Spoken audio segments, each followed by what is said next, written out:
Today I'm going to go over the mount point list. This is a portion of the presentation I gave at the 2022 SLSI conference. I get a call every once in a while asking what mount point is the best to use. I want to go over a couple concepts before that. This is a slide out of the presentation I just mentioned, which goes over one of the two main networks. One is the VRS and usually provided by Trimble. The Leica system that we provide corrections from is called the MAC, a Master Auxiliary Concept. So when you call in and ask if the VRS is down, you're talking about the wrong network. So I just wanted to clarify that. So the VRS basically creates a virtual reference point, a reference station, which is created with the network solution within a few meters of the rover. If you move too far away from that rover, a new virtual reference station will be generated, usually automatically. I'm not an expert in the VRS, but from what I understand, the traceability can be done. Since your baselines are not referenced to a physical reference station, there is a way that I guess they provide a tail or some kind of concept that does align that to a physical mark, whether it's a single reference station or multiple reference stations. The master auxiliary concept does reference your rover to a baseline to a master reference station. So basically, when your rover signs into the RTN, you provide a GGA message, which gives the central computer in Ames your latitude, longitude, and height. Now, if you key in something that's, outside of the state of Iowa, too far outside of the state of Iowa, you're going to get an error that you're not going to be able to connect because it doesn't know where to create a cell around you. And what that cell is a group of 4 or 5 reference stations surrounding that rover. The nearest reference station is what they call the master station, and that is where your baselines are going to be processed from. The cell is inside a cluster, which is inside a server, which is either the north server or south server.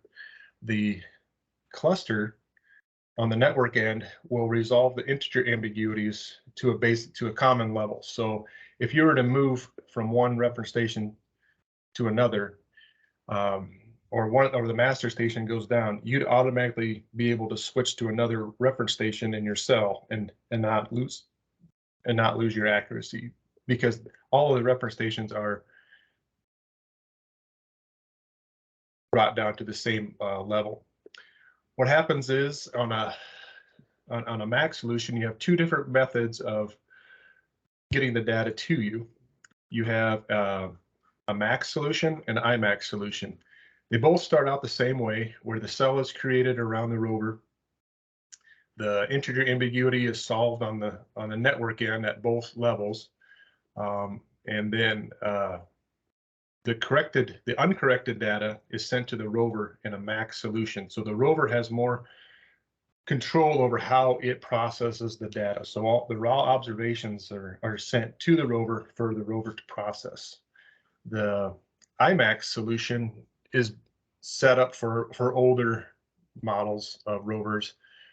In this situation, then there's a network solution is figured out on the server end, and then that corrected data is sent to the rover. So the main difference is the rover has less control over the observations that come from the central processing center, and the MAC's mount point will have more data coming at it, so you'll have a higher bandwidth that you'll be taking up. Both solutions will should give you the same results when it comes to accuracy wise. Your residuals should not differ from one another when you're using those two different solutions. It's just a matter of how much information is coming at you at one time. So taking a look at our mount point list, which I can get from the home page under user connection information, This is where you're going to find the IP address and the port numbers. And this is the list of the 6 mount point products that we provide. As you can see, we have IMAX and we have MAX. We have a nearest and we have CMR Plus. The CMR Plus is, I believe it's a Trimble proprietary format that we provide, being an open architecture network. I don't know too many people that are using that. I think it's for legacy products, older models of rovers. So you'll have your MAX and your IMAX. So there's the 2 solutions I just mentioned earlier, and you have a nearest. Now the nearest mount point that you would use would basically pick up the nearest reference station that you are closest to and use that as a base rover setup. Some people use this because they have a reference station that they trust. I would not really recommend using that too much, because the further you get away from that reference station, the higher your PPM errors are going to start going up, and you're not really using the full power of a network solution like you would in an IMAX or a MAX solution. So keep that in mind if you're using the nearest. You have to have confidence in what you're doing, and the distance that you are away from that reference station should be kept in mind. The one on the bottom here, the RTCM 3.2 MSM4 IMAX, is an IMAX solution. It is the latest format that we RTCM format that we provide on the RTN. It is an IMAX solution, and I believe it's an IMAX solution because you have a lot more data coming at you with this mount point. The far right column here shows you the constellations that are involved in these products. For the most part, you're going to get the GPS and GLONASS on the older versions. In 2019, we started providing the Galileo constellation corrections in our products, and I think it was I believe it was July of 2021, we added the Beidou constellation. So now instead of having the 2 constellations corrected data coming at you, you have 4 of them. So I believe that is why it's using IMAX, because if you had all that information, I think the Beidou has quite a bit more data on it than GPS and GLONASS. So you're getting a lot of information coming at you. So a full MAX solution probably be too much to handle over the internet on a cellular signal for you to get the corrections in time.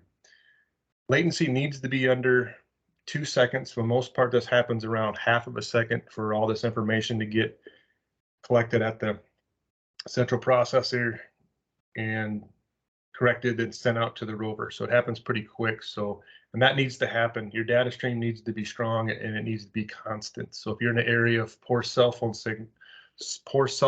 coverage, you might have trouble getting your corrections because the data stream isn't robust enough. So keep that in mind when you're working out there and you think that the RTN is down. There are ways of checking your cell phone strength, but I created another video to check to see if the RTN is down. So go ahead and check that one out when you have time. So getting back to which mount point should I use? Now every piece of equipment is different, and it's impossible for me to know how every surveyor software, ag user software, construction software, GIS, drones, how that all works. If you can, visit with your vendor, whoever sold it to you, and ask them what their recommendations are. For me, what I did is I just picked the first one, the bottom one here, the latest product that we send out. The truncated list should show it as MSM, IMAX. They're all a little different, but it's going to be the only one that says MSM on it. If your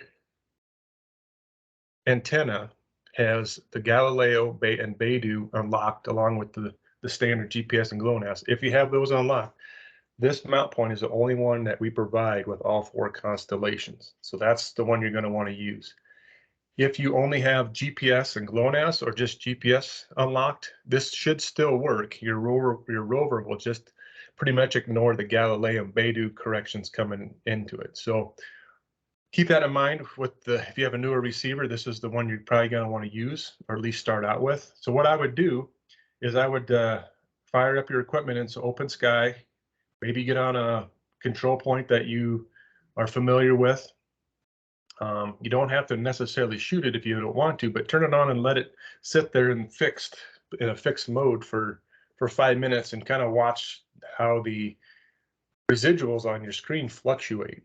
Keep track of how fast you fixed to that solution.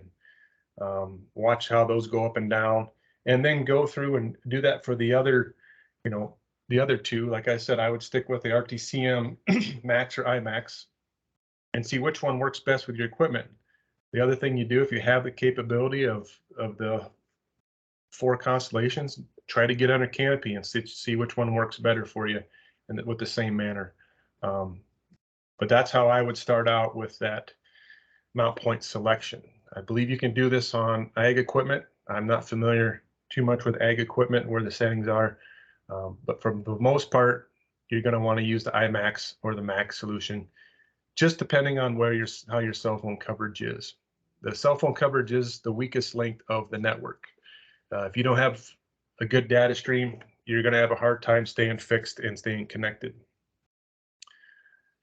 One other thing that I wanted to touch base on is the accuracy of your work. This is more or less directed to high accuracy fields like survey and engineering and maybe construction.